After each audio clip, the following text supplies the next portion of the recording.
Welcome to First Star Let's Chat, an athletic therapy podcast. I'm your host, James Gardner, certified athletic therapist, certified strength and conditioning specialist, yoga instructor, human being. This platform, for the pros, by the pros, anybody in the performance space, and beyond.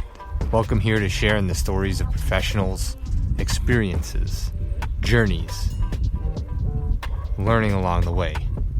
It's a platform to connect, to network, and to be a part of a community that cares, with conversations that matter, experiences that resonate, and generate ideas, thought-provoking, organic dialogue, passionate pros. Brought to you as always by First Star Therapy, Mobility Tape, Epic, and Benchmark Athletics. In association with the Canadian Athletic Therapists Association. It's First Star Let's Chat, an athletic therapy podcast. Thanks for being here. Thank you for being a part of it.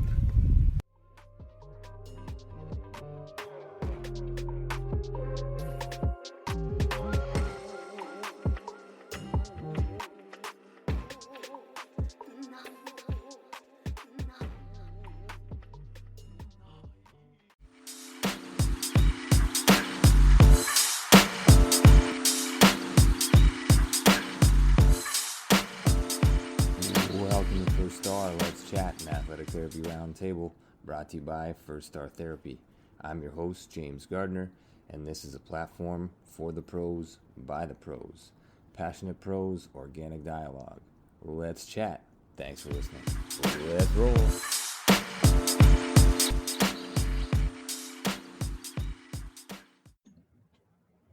Welcome to First Star Let's Chat, an athletic therapy roundtable. We're at session 49 with Loriann Hynes, who is currently at York University in the athletic therapy program, School of Kinesiology and Health Science, and a major guest on here, very distinguished in many fields, many of which we'll get to tonight, but we don't have enough time, I don't think, to go through your whole career and all of the things that you've accomplished, but I am humbled and honored to have you on here this evening, and I always look forward to our chats, whether on public and a Zoom platform or any chance I can rope you into some kind of conversation over the phone.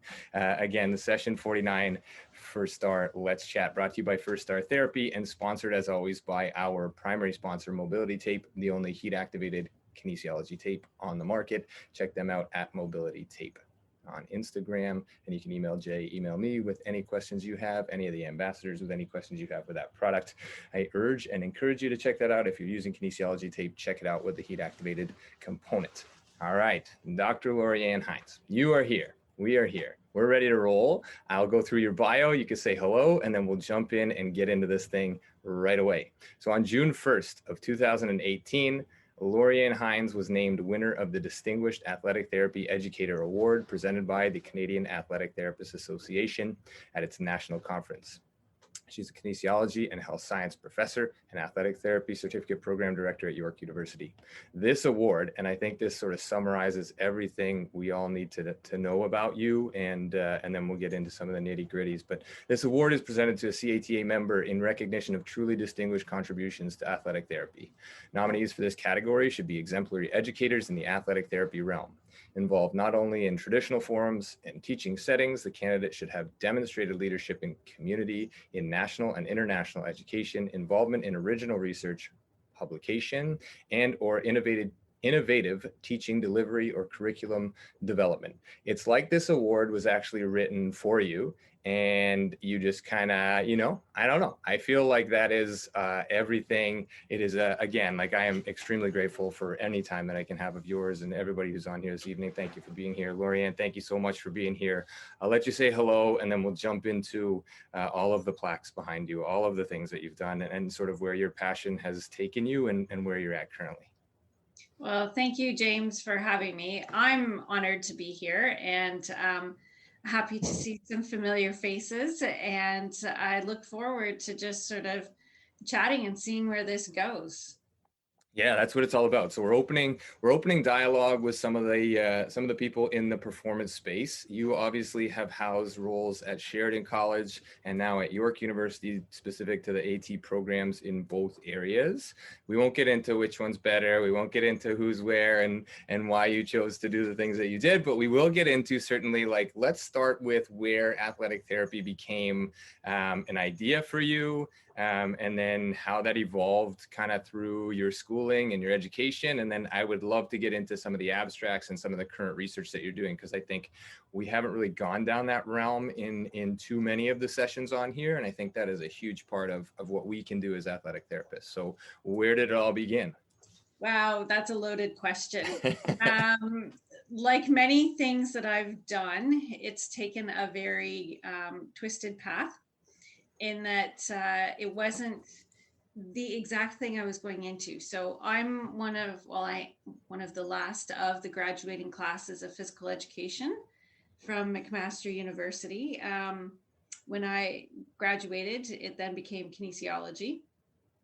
So while I was at the end of phys ed, I was trying to figure out what I was going to do. And my roommate said, "Hey, let's apply to Sheridan." Her and I went to high school together. We had Sheridan AT students work with our school. So we knew about it. And I was like, okay, I think I'm also going to apply to be a paramedic. I guess I maybe should just, check things out. And I had done a lot of work in a physiotherapy clinic. From the time I was 13, I was working as an assistant. So I knew therapy was always something I liked. Didn't really like the idea of being a physio, though. It was too clinical to me and too boring. But then I knew, like I say, about some of these other people that I'd seen at my high school who were Sheridan students. So anyway, I applied. I got an interview. My roommate did not. And so I went for the interview. At the same time, I was accepted to Humber College to do my paramedicine. And I was able to sort of hang on to that. I didn't have to give an answer right away. So I thought I'd wait and see what Sheridan said. And I got into Sheridan. So I thought, this is probably the way I should go. My dad didn't want me to be a paramedic anyway. He's a retired firefighter, and he said, paramedics just wreck their backs. Don't do that, Loriann. Bad idea. So I did AT, fell in love with it, and realized it was kind of the best of all these worlds, because the field component is kind of like paramedicine. And I did like clinical, just didn't want it to be the only thing that I was doing. And that's probably the reason I absolutely love athletic therapy, is it's so varied in what you can do with it. And I love Barry Bartlett's quote from many, many years ago. It's the only profession that you're taught the complete continuum of care of any kind of injury. You learn about it the moment it happens, and you take it all the way through to the person getting back into action. So that's kind of how it started. And funny enough, my first sort of full athletic therapy position was one that Julie Dixon introduced me to, because she was moving on to Toronto. And that's kind of where things, in my mind, from a research standpoint, started from that position. Okay. Nice. No, very, very good. And obviously, as a very Loriann thing, succinct and fluid to follow. So that was amazing. It's a great synopsis. And you touched on so many things, I think, that are critical for current students to hear, current practitioners to hear during COVID, coming maybe out of COVID, trying to rejig careers, these kind of things, and that there is no straight path. And I think, like, the twists and turns and the ups and downs are things that we sometimes overlook when we're looking at somebody as distinguished as you. It's almost like it feels like it's linear, but through your experiences, it was anything but linear. You had to find it, you had to go through some different things, and now obviously very well established, and we'll get into some of that stuff. But yeah, I mean, you didn't wreck your back as a paramedic. Did you have the opportunity to wreck your back as an athletic therapist as yet?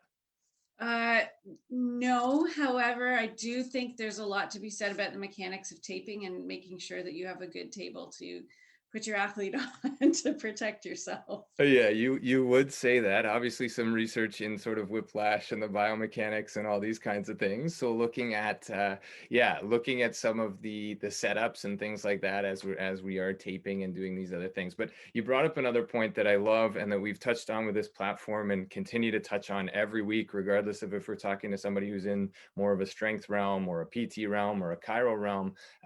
But as an AT specifically, the breadth of this profession is seemingly endless. You know, you can work with any body, you can work with any tissue, you can, like you said, you can go from mechanism of injury to return to play. And my thing is, like, mechanism of injury doesn't start at the mechanism of injury, because you know that athlete up until that point, and then you see them through. If you're lucky enough to be sideline bound or clinical bound or have a regular relationship, you get to return to play.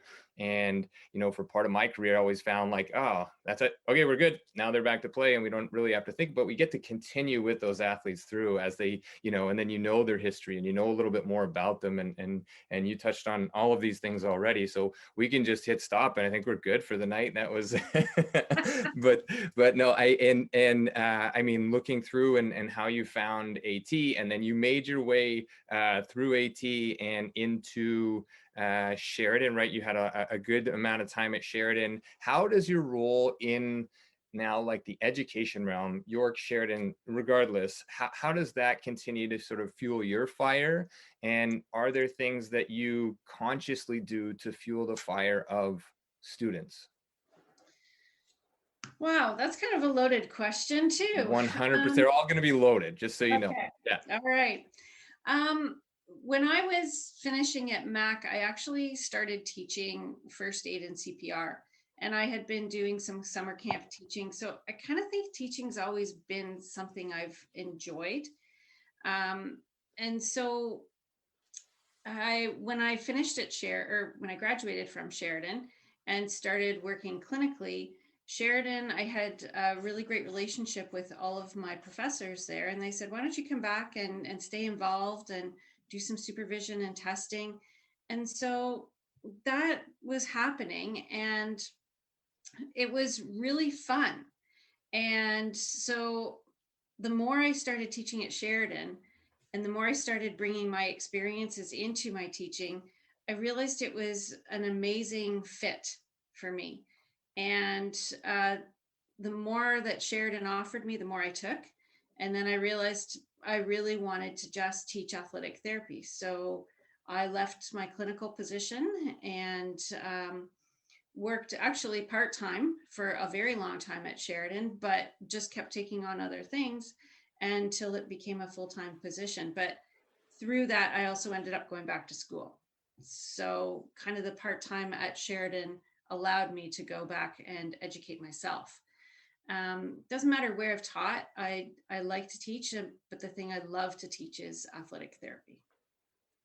Does that answer your question, James? Yeah, no, I think it's amazing. And I think this is sort of, not to take away from you being here, because you're the best in the business and in terms of the research you're doing and the teaching and all of the things that you supply. But what I've found in going sort of working at York and being around you and then having an opportunity to work a little bit, do some stuff with Sheridan now a little bit more recently, is the drive and the passion of the professors. It's reciprocated in the students, you know, and I think those are big things that within our field, it's small enough. And I think those that, let's say, make it to the big leagues, like continue on as an athletic therapist, that's the big leagues, you know, and do this as a profession, that passion is palpable, and that willingness to share that passion and all of the things that are, you know, you as a therapist, are reciprocated in the student body, right? And so maybe reflect it a little bit back. So in terms of your day-to-day role now at York University,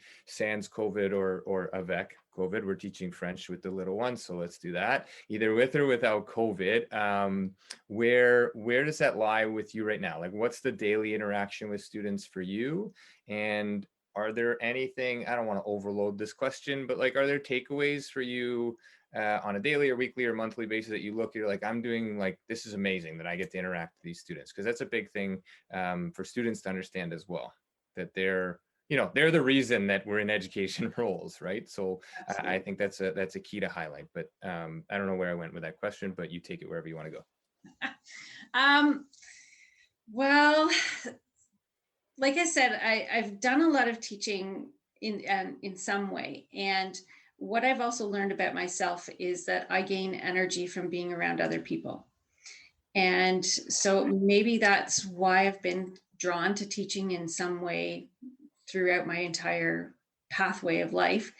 And for me, I've always been very inquisitive. So if somebody tells me the sky is blue, my natural question is, well, why? And I like to dig down deeper into things and understand why they happen. And my mantra from teaching is sort of, oh, you should always know why you're doing what you're doing. And so I think being around students who are inquisitive and loving the profession that I'm in and really enjoying teaching and sharing my experiences and knowledge, and that it's kind of like it all comes together and culminates and lets me um, do what I do. And the graduate work, for example. So one of the things that's been so awesome in my change over to York is I can have grad students, and I can now take students in from athletic therapy who have a base understanding, but now I can also take a grad student, most of whom actually happen to be athletic therapists, which is super cool, and let them delve more into the why of their questions. And I was so fortunate that somebody took a chance on me to do that. And so I now want to give back and let other people experience what just got me so excited about another level of our profession and understanding how to be a therapist and really what it means to be a good therapist. And so I think just being around the students is such an amazing opportunity. COVID has put a bit of a wrench into that. Mhm. But I do think the fact that we are a hands-on profession has been kind of the saving grace for us as faculty members, but also for our students, because we actually do get some face time with them. It's not a lot. I get to go in twice a week, and I have 2 2-hour labs where I can interact with the first year students, which is who I'm teaching right now. And I'm so thankful for that. And while I might be exhausted by the end of the day, because I'm running around on Zoom first and then in the classroom after, and of course, full PPE and everything else, the students are always there. And it's because they're excited, and that makes me excited. And it makes for a really awesome opportunity to just share and talk and explore. And so COVID's made it more challenging for sure, but pretty lucky that we do have the opportunities that we do. Yeah, no, it's amazing, yeah, a terrific capture of all of that. And the academic side, for me, I was very much like out of school, go do a thing, work with a team, travel around with them, do all those things, do some clinical work. Academia never really, entered the radar until I was in that setting. And then I was like, well, let's take a harder look at this as you drink from your UNC cup. Where we had some overlap as well in a little project, but that's another story. But anyway, the academic side of things creates a little bit more critical analysis of context of what we're providing as practitioners, right? Like there's a lot of, I keep going back to this, but like social media right now, and everybody's on Zoom and everybody's putting out a bunch of content to be trendy and keep with the times and do these other things. And a lot of people are doing it for other reasons that are very contextual in terms of like very deep, very rich, and really connecting and continuing to build these channels.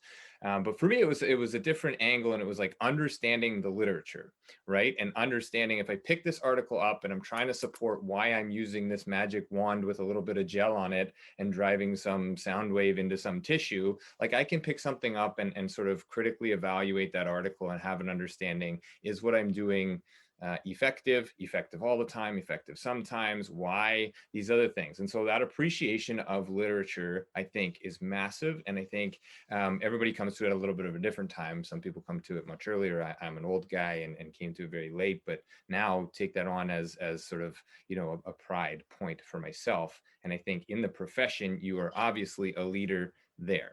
Your current research involves a lot of big words, right? So like hemodynamics, right? And some other things. So maybe you can take us where you're at with cerebral hemodynamics and take us where your research is currently. And then we can go back through the nearly 10, if not more now, of publications that you've been a part of, right? And all of the things that you've done through your career. But cerebral hemodynamics, let's start there. What does that mean? What are you looking at? And give us like the James version of what that means, like very simple, and let me understand it. Okay, well, I'm going to start with one thing first. Sure. You weren't old, because if you were old, I was old when I went back to school. And I want to just jump in and say something really quick that I think really helped me go back to school. And it might help other people too. I didn't know that I ever wanted to do any kind of research. In fact, after 7 years of post-secondary education, I was like, I'm done. I'm out of here. I'm an AT. I got what I need. Goodbye. Mm-hmm. And it wasn't until I actually started treating that why question that I always ask myself really came to the forefront. Why is it when I am seeing people in a motor vehicle accident, do every practitioner that I work with tell me they've got whiplash, but they're all talking about signs and symptoms of a concussion? What is going on with that? It was 100% of who I was seeing. So that led me to grad school, and I thought I would just do a master's. That would, satisfy my curiosity. But 3 months in, I knew I needed to do more. And so I signed up. And that is what led me to the cerebral hemodynamics. So I've been very fortunate to have a lot of fantastic mentors through my education and my journey as an AT. And one of them kind of pushed me to really sort of figure out what it was that I wanted to research ultimately. And that was actually Joe Rotella. And I have Joe to thank for putting this concept of cerebral hemodynamics in my head. Because when you look at the anatomy of the head and the neck, the common carotid artery sits behind the sternocleidomastoid muscle. In the world of whiplash, the SCM is the muscle that's the most affected. So we got thinking, well, if we look at the blood flow to the brain, it's 4 vessels. You got your internal carotid artery coming off the common carotid, right and left, and you've got vertebral. If 3/5 of the brain's blood flow comes from the ICAs, and you got an SCM in front of the big vessel that supplies that, could that be some kind of the connection between this whiplash and concussion signs and symptom thing? And so ultimately, what I want to see in my research is, can soft tissue in the neck, probably most specifically SCM, but who knows, there could be other factors, but can soft tissue influence how the blood is traveling to the brain? There are only 4 vessels. If we measure all 4 vessels, that gives us total blood flow volume, and we can measure their velocity, and we can do it accessibly. And that's kind of my big thing, is it's got to be accessible, because I think as athletic therapists, the more tools we can bring that are easy and accessible and affordable, that can help us identify where deficiencies are to help us better treat our patients, then it's a win-win. And so we're using ultrasound, and while this is sort of the major thing, we're doing a bunch of things, to be honest, but we're taking ultrasound and looking at what is the speed or the velocity, and what is the volume that's going through the bilateral internal carotid and vertebral arteries. And we're taking information from that and looking at how blood goes in, and then we're looking at IJV, how does it leave? And now we're starting to implement some actual treatment interventions and see how that changes. That is fantastic. And we look at this as like, I'm in a space now where it's very heavily like training based and on the floor and doing a lot of these active stuff, and velocity and volume mean different things in that space. But in this space, like, is there room here, maybe down the road, to sort of use this? Let's say everything goes as planned and you nail something, and you really tease something out of all of this. I mean, you're going to regardless, but tease something out of this. Does this become sort of like a baseline test for athletes that we can sort of say, okay, here's our blood volume on intake. They get hurt, and then we can use this as an outtake and say, okay, here we're getting somewhere. Is that something you've considered with the research, or is that way out in left field? We're not sure about the baseline part of it. Okay. We are interested in it. And actually, we are now implementing this in all of our varsity athletes when we have varsity sport. It's part of what we're doing for all our athletes on the baseline testing in training camp. Amazing. Because it might have something to do with it. We're not sure it's an absolute critical component, but we think that there could be some value in that. We've done some stuff. Leah Henderson is one of my graduate students who's a kinesiologist and osteopath. And she did some really cool stuff in looking at symptoms and hemodynamics pre and post treatment. And so this is where I don't know that it has to be baseline, but we did find some very significant things happening with velocity in particular, pre-treatment and post-treatment in symptomatic athletes. So I think it could be a tool for us to help gauge how a person's recovering, and pulling off the work of John Letty and Barry Willer at University at Buffalo. If we bucket all of these persistent signs and symptoms into physiological, cervicogenic, and vestibulo-ocular, blood flow falls into that physiologic, and it might be a marker for us to say, yep, this person's falling into this category. That's probably how we should focus our treatment. And then it gives us a way of monitoring to see if it's actually making an effect. Yeah, I love it. And like putting those buckets, I think, is also another critical point when we're dealing with athletes: concussion, ankle sprain, internal organ, whatever it might be, is as we start to put these into buckets, we can then start to tease out, exactly what our treatment plan looks like. And this is a thing for me. And so just in listening to you speak, it kind of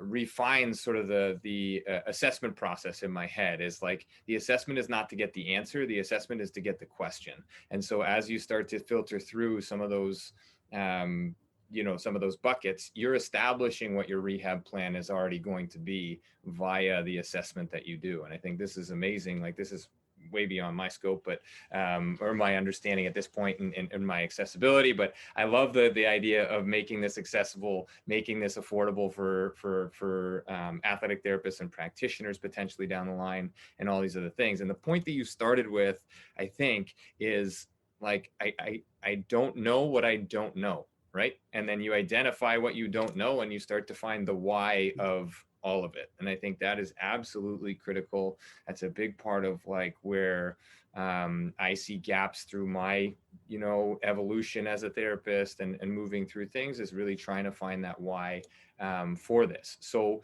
you're looking at total blood flow and total blood volume with whiplash, right? You started out and you did some car accident stuff at University of Guelph, right? It was with car accident and biomechanics of the neck.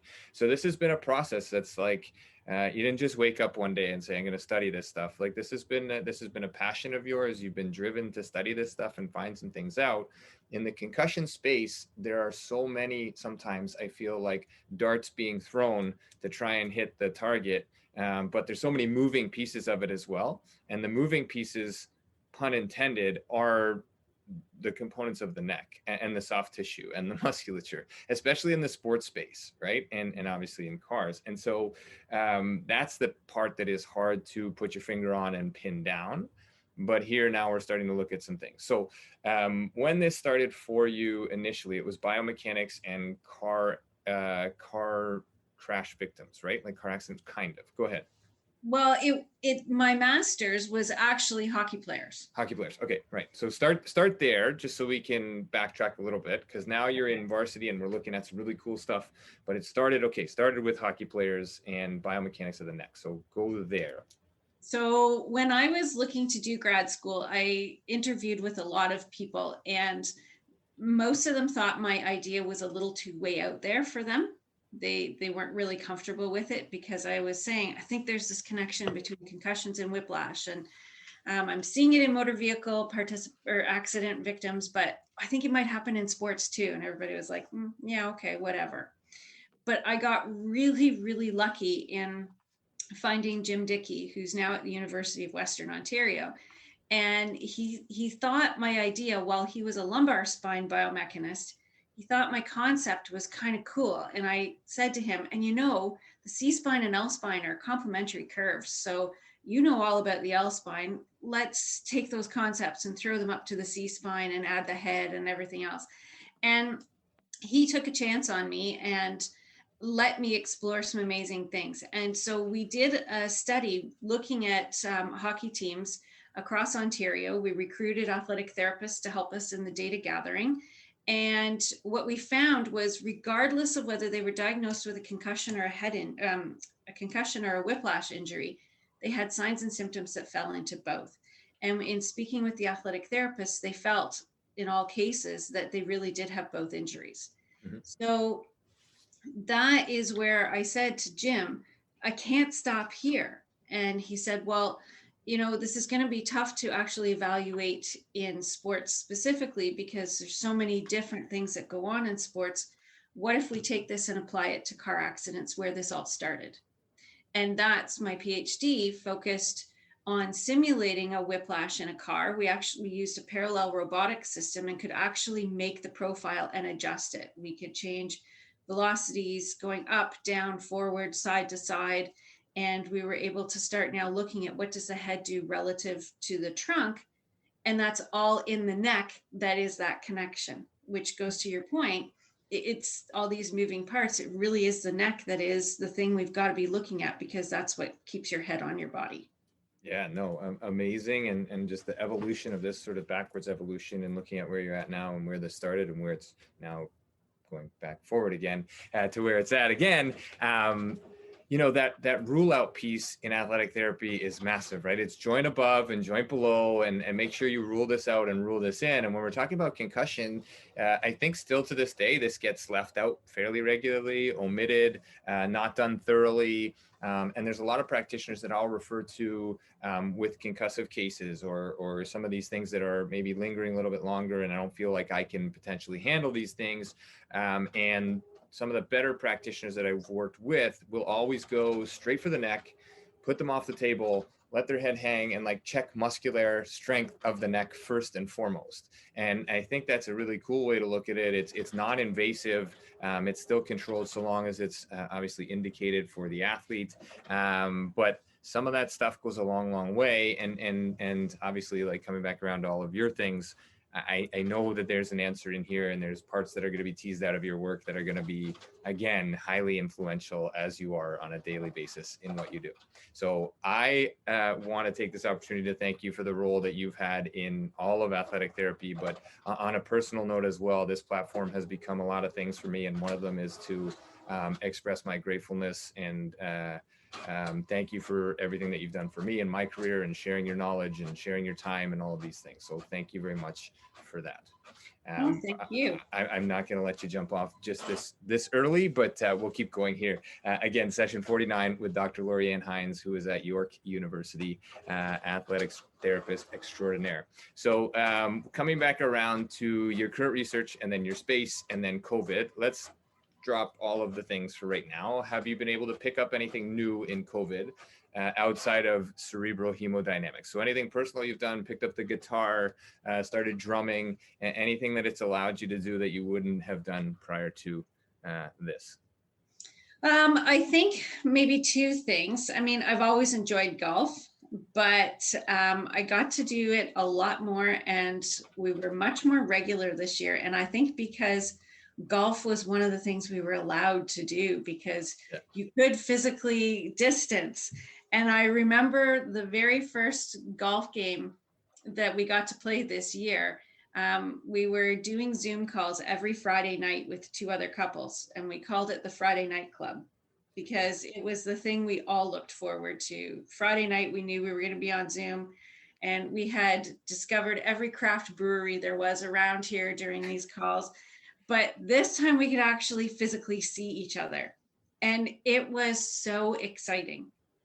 And so we kept that up and were able to rope in a fourth couple who the husband was being a fourth for the guys, and the women, we were just playing with three, but we finally got his wife on board, and now she's golfing more than any of us. And so that was one really awesome thing. I think the other thing that's just been amazing is, while it can be challenging at times, having as much time with my kids, and Chris and the girls and I doing everything, so many things together that we didn't do before. We were parents who ran around every night of the week with children because they both played competitive sports. And I think we would be lucky if we had one night where we weren't running somewhere. And that's been kind of nice to just have that time all together. And I've done some projects with the girls. I personally have gotten into as much DIY as I can. I love watching the home renovation shows, as corny as it sounds, but I've been trying to find ways to repurpose things that have been hanging around our house instead of buying stuff, and just trying to get the girls and us to really appreciate our time. Yeah, it's amazing. I think that's the takeaway, right? Is to try and make the most of it, and time is the commodity, right? Time is what matters the most, and using it, using it wisely, right? And if nothing else, it can teach us sort of a little bit more of that being the of that being, what drives us, and what really keeps us connected, and keeps us moving forward. So appreciate the shares and the insight into your life, letting everybody know that there's a whole lot more to you, obviously, than your research, but your research is, again, like what an amazing opportunity to be able to have you on here, to get you out to all those other people. Anybody who was at the conference in 2018 as well had that opportunity to sort of like see and meet and get to know you, and hopefully hear from you and hear about all of the accolades that you are completely deserving of and beyond. So the little personal insight goes a long way. And I think sharing within this field and sharing within this platform is kind of one of the things that I wanted to house here, and really drive this home, is like your willingness to share your information and your story is going to spark a lot of things in a lot of people out there, who maybe didn't really know that they didn't know things. And then, you start to figure out that why a little bit, start to figure out that maybe academics is a way to go. Maybe there's something you can do online right now to research some things that you always thought about.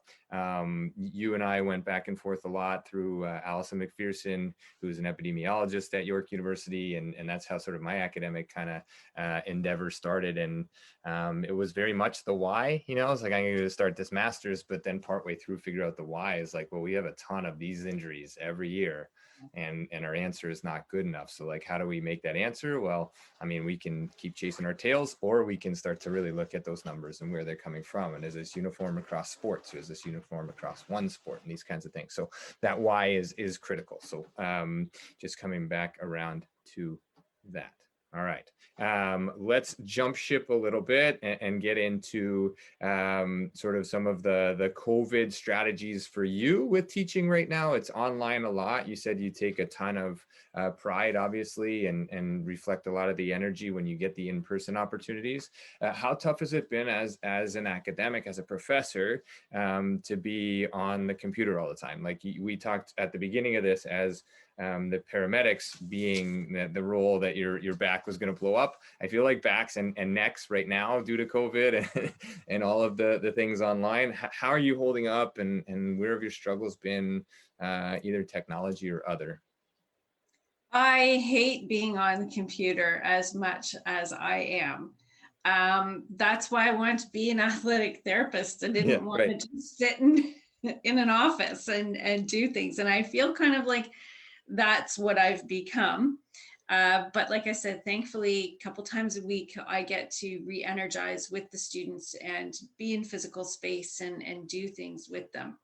I think it's made me definitely reach into my own self about how to engage people and get them excited when you're staring at a screen all the time. Mhm. And I think one of the things that's been kind of cool at York is we've changed our curriculum. And one of the things that I'm doing right now is working in what's called a tutorial. So I have 8 students, and there's 4 of us dealing with 8 students, so a total of 32, but they're broken into these groups of 8. And it's kind of neat because you can really have a conversation with them. And so it's directed my teaching to be a little bit different and more probing as opposed to giving information. Mhm. So I'll say, well, what made you think that? Or what do you think you need? What anatomy do you think is really important here? And so that's been good. It's forced me to be a little creative because of the new curriculum, but also being online. When I do have my seminar, which is when all 32 of the students are together, you can't get, like, you think in the classroom, it's hard to get students to talk when you're at the front and they're sitting in their seats. It's 10 times harder when they're on Zoom. Right. And so what I've learned is how to try to get Zoom to work to my advantage. And there's this thing called a breakout room. And these Hey. are awesome. Yeah. And the other thing I've learned is Jamboard. Okay. And I'd never heard of it until this year. But when I'm brainstorming, I like to write things on sticky notes. Well, when Jamboard was introduced to me, I was like, oh, it's sticky notes again. This is awesome. And that's been really helping the students organize their thoughts, but they can all jump in, or they don't have to speak and can jump in because they can just write a sticky note. And then we can arrange it and put it where it's most meaningful to them. So in that sense, I'm like, there's a lot of things that I can start using moving forward when we get back in the classroom that I've learned from this. It doesn't replace being in the classroom, and it never will. But I think I've definitely learned some things that I can add to the experience for the education of all of the students. Yeah, no, that's great. And like the virtual sticky note, the sticky note creators, I think they had like a whole movie about that. I don't know if it was anyway, I won't go down there. It was a great movie, but anyway, we'll leave it at that. So making those adjustments and adapting, I think, are a couple of the characteristics that jump out, right? And those are everybody right now. Like we all have to kind of adjust. We all have to identify strengths, weaknesses, identify what makes us tick, identify a little bit of our why, and go introspective, right? Maybe a little bit more, and reflect on these things. And I've had the opportunity to converse with a few therapists and student therapists over this time, and the students that are living through this right now, it's difficult for sure, but they also partly don't know any other way. So they're the ones that I think maybe at the end of it are going to be able to teach us that are not going through school with COVID, some of the ways, and strategize and create some of maybe create things that are going to be worthwhile and long lasting through the other side of this pandemic, if we can say there is another side. Who knows if we're ever going to get through it, but or it just remains sort of part of what we are moving forward. So that's really cool. And the ingenuity through Zoom and Jamboard and some of these things. So that's great. So maybe Zoom will come on board as a sponsor of First Star Let's Chat in the future, because we love it so much. That's where we're hosting this right now. Again, session 49, First Star Let's Chat, brought to you by Mobility Tape. I'm your host, James Gardner, and we are here with Dr. Loriann Hynes. We're moving towards 50 sessions already. We've had a couple of like additional ones thrown into the mix, but now up on podcast version. And it's amazing to have you on here. You and I had some overlap with a project, right, through University of North Carolina. We were down at the Gefeller Symposium, we went down there as a staff and kind of hung out. For anybody who's a therapist or in the sports performance field, interest in concussion, anything to do with head injuries, like the Gefeller Symposium is one of those things that just I feel like everybody should go to. Coming away from that, how did things align? You're an academic, you're at York University, and one of the things that I feel like you do really, really well is network through other educational fields. You talked about Dr. Letty already at University at Buffalo. You have some regular things there. How hard is it to knock on those doors and get in with other people? Like, let's say as a student coming out or doing some research, do people generally want to share what they're doing, or is there a little bit of like, I can't really share right now in the academic space? Very interesting question. I would say it's more so that people want to share. However, there are some people who don't. Right. And I thought that as I was entering the academic world, it was more people who didn't. But I'm finding it's much more people who do want to share, and collaborations are what help us grow. And networking, I think, is the key to anything in professions, no matter what you are. For me, networking, I was able to do that by being on the OATA board of directors not long after I graduated and became certified. And that got me to be introduced to different people and put faces to names that I'd heard about in my schooling as an athletic therapist. And then I joined the certification board with the CATA, and that expanded further. So I did kind of the same thing academically. Is I tried to link up with people who I had common interests with and ask them about their research and what projects they were doing. And I've been so fortunate to have many people say, hey, would love to collaborate on this with you. And that's how UNC came about. I mean, Jason Mahalik is somebody who I've always loved listening to. And Julie and I went down to the inaugural Gefeller Symposium. In fact, I've only missed one of them.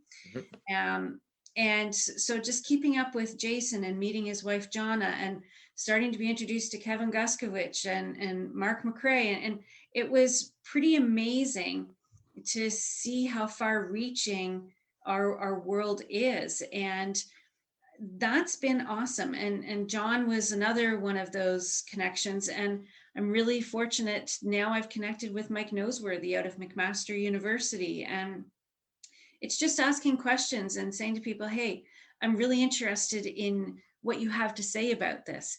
And that opens the door to so many things. And whether it's AT or research, you just have to ask a question, make an introduction and say, this sounds pretty cool. Tell me more about it. Yeah, that's a life lesson right there, beyond academics and beyond everything. And you mentioned like that is professional 101. Like that's your takeaway. If there's no other takeaways tonight, it's ask a good question and follow your interests, because there are plenty of people out there who are willing to share their interests. And again, coming back to you and being willing to come on here and do all the things you do for students and other practitioners. Joe, who's out at Camosun, I can never say the name right, but anyway, Camosun College out in BC now, and Katie Mitchell, and they've both been on here as guests, and just some amazing people in Canada as well. We just dropped like a whole bunch of American names. Jason is obviously Canadian but lives in North Carolina now. There's so much good stuff coming out of Canada, and that's another reason that like I love having you on here, because you've established so much here. And sometimes we go in the sports space, we go a little bit biased down in the NCAA because there may be a little bit more funding, and sports is housed in a little bit of a different light down there. But great stuff coming out of Canada, and you've influenced a lot of people through this, and I know we're all very grateful for all of those things. So I don't want to pump your tires too much because you may not fit in the screen anymore, but I'm going to keep pumping your tires. So that was great, a great share. So UNC, that study, that project was something. I don't know how far along it's gotten. I had an opportunity to work with it and then took off, and then I don't know how much you can talk about that study. We have a couple minutes, but before you get into that, I'll just let anybody who's on here live right now. If you have any questions for Loriann, please feel free to type them in the chat box. I'll filter them over to her here in the last 10 minutes or so and make sure we get to those. So please, anything that has sparked interest in you in this conversation beyond, I'll make sure I get to those as well. But the UNC thing was an NFL funded study. It was a concussion based study. Can sort of summarize that, or where is it at now, or where is it going for the future? So that was a really exciting opportunity. Only 2 Canadian universities were selected to participate. And what the idea was, the NFL was wanting to put some funding into research that was going to give us some more information about this concept of active recovery. And it was to look at different levels and different ages. So it involved high schools, as well as professional sport, as well as varsity sport. So the CFL teams were part of it. So it does have a really nice Canadian component to it, as well as to University of Alberta and York. And so what we got to do, and James, you were part of the first part, and then Britt finished it out. We did all kinds of baseline specific testing with all of our players. And then we were one of 2 phases of rehab that we were encouraging them to do active rehabilitation. So doing some physical activity, but all within symptom tolerance. So our arm of the study went very much like the sport concussion group consensus return to play protocol. Mm-hmm. The other arm of the study had more interventions, and all of it is now in the final stages of being synthesized. One paper has been published on the methodology of the study. And that was a year ago that was put out. COVID has delayed some of the analyses, but looks like we're getting close to having a couple papers come out, hopefully early in the new year, with that information. The study has completed. And so now, just as I said, moving into the analyses, but I can't say too much, and I don't know tons of it, but I can say, from what we've been experiencing just within York varsity, and Britt can, confirm or say anything different, but I think it's also kind of relatively appropriate to think that people shouldn't be sitting sedentary, and when they move, it does help them, whether they have a head injury or a musculoskeletal injury. Movement is medicine. And I think I've stolen that from somebody else. I remember hearing that. But I think it's going to be very interesting to see very specifically what things maybe helped some of the athletes in their recovery more than others. Yeah, and I love that active recovery piece, and the movement is medicine is definitely something we can continue to spread throughout the world. And you talk about injury, but also through a pandemic, right? And like finding your way to find movement, even when you feel like there's nothing to move for. And there's always something to move for. There's always a way to move forward. And I think like that movement piece also sparks all of those things that you're talking about now with your current research as well, is like that neck piece and like blood flow and occlusion and all of the things that may or may not happen with whiplash or with sedentary activity or static posture or and so on and so forth. And so I think that's massive. And to hear somebody of your caliber and ilk say these things, again, just reiterates that as a profession and in the performance space. So question just came in. I'm going to try to word this. What, if anything, if you can advise, a little bit unrelated, but still relatable, what would be the best way to get involved in teaching positions at the university or college level within the AT realm? Is there sort of a requirement? Do you have to have a master's to teach athletic therapy? Or is it more experience-based based on where you've been, or is it a matter of fit? What could you advise to somebody who has that as either a goal or a target down the road for their role as an athletic therapist? I think it's kind of all of those. The more experience you have, the more you can pull back on things and relate them for students. Mm-hmm. The way most academic institutions are going, a master's is pretty much, I think, going to be the minimum moving forward. However, having said that, there are some very specialized aspects of courses where being a clinician and your experience can sometimes be much more important. So it depends whether it's a full-time or a part-time. element. I think the big thing is reach out and volunteer some time, and it does take volunteering. And I can tell you, I was part-time at Sheridan for 9 years before I became full-time. It's it's not like you walk into these jobs. Mm-hmm. Mm-hmm. And so if you can give some availability and provide some flexibility and maybe sometimes take a little bit of a chance, it's showing that you have an interest in developing yourself. And I took teaching courses when I was at Sheridan, and I still take some of the teaching courses at the Teaching Commons at York, because you never stop learning. This is a lifelong thing. And if you have a real passion to teach in athletic therapy, just keep taking on any experience that you can. And I think it'll help you also decide for sure whether it's what you want, but it also shows an employer a dedication and an interest, and that can weigh volumes. Yeah, great insight, and obviously through experience and all of the places that you've been, that's massive. And again, like, ask your question, open the door, allow the door to open a little bit, and if you get in the door, just kick that thing open and walk in. And whether it's volunteering or all these other things, we all got to start somewhere. And it's a great share by you again.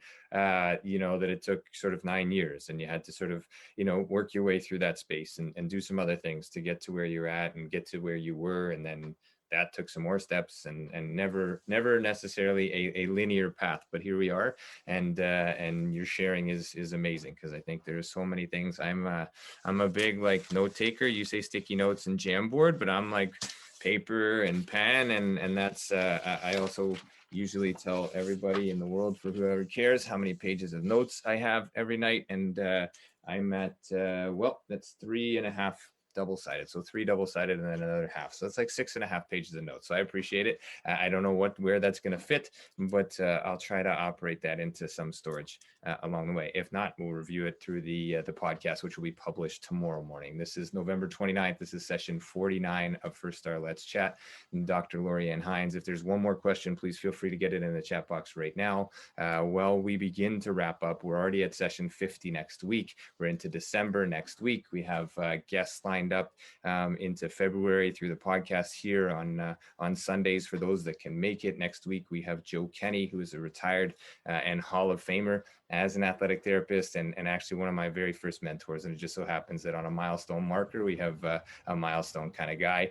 He'll be here next Sunday night. Following that, we have Jamie Hustis, who is an ATC. She's in Bozeman, Montana, an amazing practitioner that I've managed to connect with through social media, and she has some really interesting takes on things as well. The 20th will be another academic-based therapist, Richard Dumont, out of Concordia University, and their AT program there. And then wrapping up the year of 2020, the greatest, will be Anthony Moore, who is a strength and conditioning specialist with the Leeds Rhinos over in the UK. So those are our guests for December. While I have your attention, there is also a holiday recalibration retreat that First Star Therapy myself is leading, December 27th, 28th at the Nottawasaga Inn. If you're looking to tap into you're coming out of lockdown, you're ready to find something new to do with yourself, for yourself, please feel free to reach out. Consult@firststartherapy.com is the email. You can get me through at firststar.therapy through Instagram as well. That's a little shameless self-promotion, but not for myself, for yourself. These things have been extremely powerful. We've had practitioner retreats, we've had athlete retreats, and they've been amazing 2 ways for those that have attended, and for myself in hosting those. And this one is wide open. So if you have friends, if you have colleagues, if you want to entertain the idea of doing some physical yoga, some meditation, some strength and conditioning stuff, some joint health, integrative movement sessions, all within the COVID regulations. We're going to go outside, we're going to get it in the snow, we're going to call it snowga because that's a clever thing to do, and we're going to do all of these things. So I would urge you to please reach out, consider it, bring your spouse, bring your partner, do the things. Anyway, that's a shameless plug. No more questions rolling in here, Loriann, but I have a million more. I would love to have you on again as into 2021, potentially on a panel with some other academics, and really get into some of the whys of what we're doing in the academic space, maybe a little bit further, if you would consider that. I am deeply humbled and honored to have you here this evening. That'd be awesome. Thanks, James. I really appreciate being here. It's been fun chatting about stuff. Amazing. That's been great. And I look forward to connecting, hopefully in person here, full PPE or other in the future. And again, this is First Star Let's Chat, an athletic therapy roundtable, session 49 with Dr. Loriann Hynes, brought to you by First Star Therapy and sponsored by Mobility Tape, the only heat activated kinesiology tape on the market. I'll wish you good night. Thank you once again, everybody who's here live, everybody who's picking this up on the podcast and through the YouTube channel. It just keeps happening. Keep sharing, keep caring. Tell your uncle, tell your brother, tell your dog. Your dog will tell another dog, and that dog will tell that person who owns that dog. So let's keep it going. Appreciate the shares, Loriann. Thank you so much. I wish you Thanks so much, James. Great to see everybody.